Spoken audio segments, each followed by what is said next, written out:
This is a typical story about the flaws within the system, but I feel like the story doesn't just highlight the flaw within the system. It also highlights incompetence and what we can truly learn from them. But before we can get to the news, YouTube will definitely demonetize this video, so if you want to support me and more videos like this, you can check out the links down below. Also, huge thanks to Samuel and Bradley for the pledges on Patreon. You guys are fantastic. There is a looming threat of censorship over the guys behind e-hentai or x-hentai or Sad Panda, one of the biggest and most prominent doujin and porn in general website. According to the admin and Boro, thanks to the recent legislative changes in Netherlands, as confirmed by the site's host, it's pretty much impossible to keep e-hentai running. The site will open at least until the end of 2020 unless anything unexpected happens, and possibly indefinitely beyond that. Unfortunately, thanks to the admin's injury, it's impossible for him to move the servers to countries that still allow those sorts of materials. Ever since then, people on the web are doing their best to back up their favorite hentais.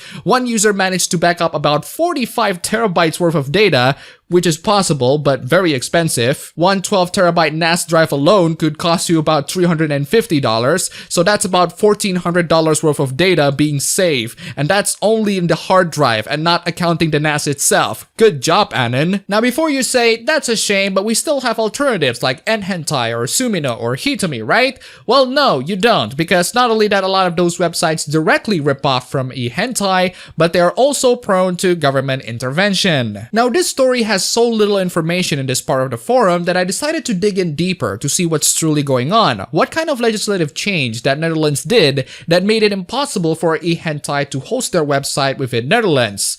Well, it's rather complicated, but I can tell you a couple of things that I found. This article talks about how Netherlands is gonna fine internet companies who don't remove child porn quickly. What's their definition of child porn? Well, they did deem virtual child pornography as illegal, but there is no Dutch law that legislates against underage depictions of sexual acts for drawings. The public prosecutors investigated a case involving Second Life on the basis that it may incite child abuse in the real world. That being said, it has not led into any successful prosecution. The point is, some people are generally skeptical about the aforementioned law in Netherlands, a law that would prompt the website's host to contact e-hentai and said that they're gonna be closing them because they do host loli or shota content. The host probably went panic after hearing this news and informed the admins that there will be a threat of shutting down. But all of this happens at the same time the admin is planning retirement, and thus some users are criticizing the admin for not backing the site up in any case something like this happen. Some even accuse the admins of lying because Netherlands never have any issues with lewd drawings and there haven't been any successful prosecutions made for the case. At the time of writing, e-hentai's even more not safe for work version X-hentai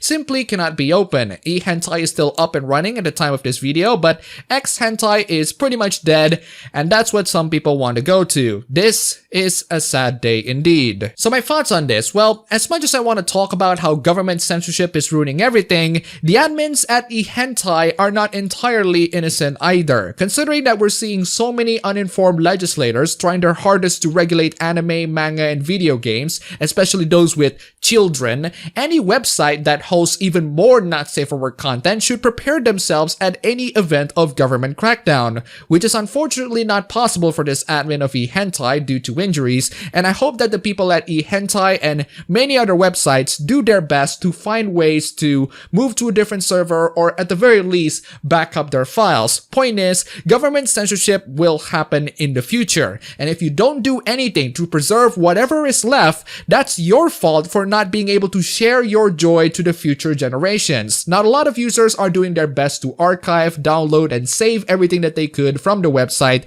You can still have other websites that host not safe for work content, they're just not gonna be as good or as big, at least, as e-hentai. I have criticized government legislations before, but when our voice doesn't count to them, it's only up to us to preserve everything that we could. Just because the internet never forgets doesn't mean that you shouldn't.